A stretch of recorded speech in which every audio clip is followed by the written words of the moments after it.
السلام عليكم ورحمة الله وبركاته، ازيكم يا حبايبي عاملين ايه؟ يا رب تكونوا بخير. معكم أحمد من قناة بيت العيلة. ان شاء الله النهارده هنعمل مع بعض هننضف الجمبري، وهنعمل كمان مع بعض الجمبري المقلي والبسارية المقلية. عملناه قبل كده في صينية، وعملنا الجمبري بأنواع كتير، شوربة وطاجن وفي الفرن ومقلي. ان شاء الله النهارده هننضفه مع بعض بمنتهى السهولة. وكمان هنعمله مقلي. ده جمبري، جايبة كده شروت جمبري وسط على جنبه زي ما انتوا شايفين. هننضفه مع بعض بطريقة سهلة خالص، تنظيفه مفهوش حاجة، سهل جدا. هعمل منه شوية معاكم النهاردة مقلي، والباقي بعمله طواجن وشوربة زي ما عملته معاكم قبل كده. ببوز السكينة اهو، شلت الراس الأول، وببوز السكينة بدخلها كده عشان خاطر بتبقى رقيق عشان مهرهوش، وباجي مقشراه.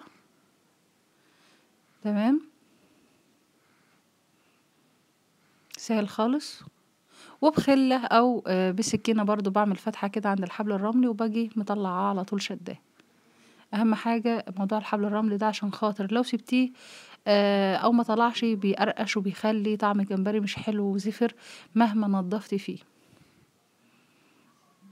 خلاص هنشيل الراس اهو، وبوز السكينة دخلتها، طلعت القشرة بتاعتها، وبعدين انا هعملها بفتحة علشان خاطر انا كده كده هقليه، فالتتبيلة دي هتبقى طعمها حلو، هيشرب من التتبيلة، فانا فتحها كده عشان يشرب من التتبيلة من جوه كمان، ويبقى طعمه يعني ايه احلى.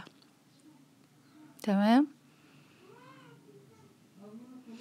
لو انتي مثلا مش عايزه تقشريه وهتعملي مثلا شوربه، هتعملي طاجن ما بيحتاجش ان هو يشيل القشره، وعايزه اشيل حبل الرمل من غير ما تهريه ولا تفتحيه ولا اي حاجه من دي، بالراحه بخله هتيجي ايه جايه مكان الحبل الرمل كده، وتيجي ايه شدها تطلعها. بس كده، وسهل خالص تنظيفه، مش محتاج اي حاجه. وهفضل كده بمنتهى السهوله لحد ما اخلص كل الكميه اللي عندي، وبعدين انقعه طبعا بخل وليمون، واغسله كويس جدا وبدقيق، ولحد ما يبقى معايا بالشكل ده ما شاء الله عليه اهو.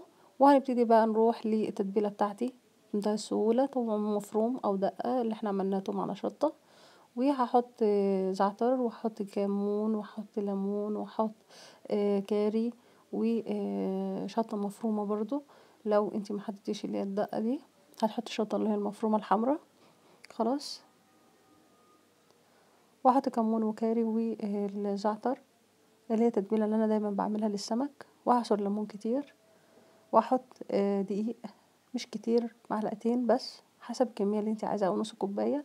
شويه خل، هعصر ليمون طبعا كتير، السمك بيحب الليمون.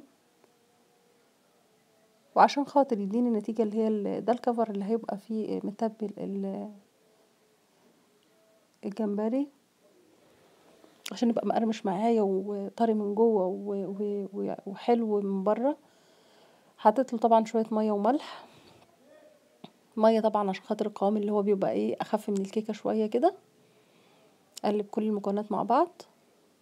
والمكون اللي هيخليهولي مقرمش وما يشربش زيت ايه معلقه كبيره نشا. خلاص، يبقى انا حطيت معلقتين دقيق عليهم توم وشطه وكمون وكاري وزعتر وملح وكله كده على بعضه، وحطيت الميه ولفيتهم كلهم مع بعض عشان اشوف المكونات. بعدين حطيت معلقه نشا، وهبتدي بقى انزل الجمبري في قلبها. طبعا انا منضفه بسارية، عملتها قبل كده معاكم صينيه. النهارده هعملها مقليه بنفس طريقه الجمبري، بصراحه تحفه. ماشي. شلت الراس بالبطن بتاعتها كده، شدتها وغسلتها. تمام. بتبقى معايا بالشكل ده اهو. تمام اهو. وهنبتدي بقى ان احنا نروح نحط عليها شويه تتبيله من اللي احنا عملناه للجمبري، شويه كده عليها في طبق، والباقي هنحط عليه الجمبري. خلاص. طبعا مثال عشان حجمها صغير وبتاخد غلبة في القلي، لا احنا بنعملها بالعجينة دي، وتنزليها في الزيت على طول، مش لازم تبقى طرية ولا اي حاجة، هي كده تمام. وما تقلبيهاش على طول عشان خاطر ما تبقاش طرية، هتسيبيها تاخد راحتها، وبعدين هنبتدي ان احنا نقلبها. اول ما تاخد معايا لون هتبقى مقرمشة وعاملة زي الشيبسي، طعمها بيبقى جميل جدا. هسيبها في التتبيلة شوية، وبعدين هننزلها في الزيت بالشكل ده. خلاص. واما بالنسبه للجمبري بقى، تقدري تعملي له كفر احلى، كانك بتعملي كنتاكي او فراخ بانيه. ده دقيق ذره، ده بيديله طعم حلو قوي، وفي نفس الوقت بيعمله كفر حلو.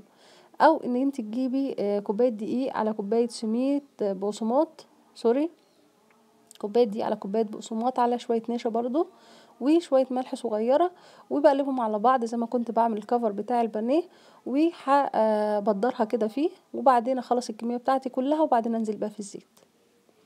فانا طبعا دي الذره ساعات بيبقى طعمه بيدي نفس الهدف وفي نفس الوقت طعمه حلو. فلو متوفر عندك اقدري تعملي بيه. انا عامله بدقيق ذره، مش عامله لا بقسماط ولا بدقيق ولا بالمكونات اللي انا قلت عليها دي. ساعات بعمل كده وساعات بعمل كده.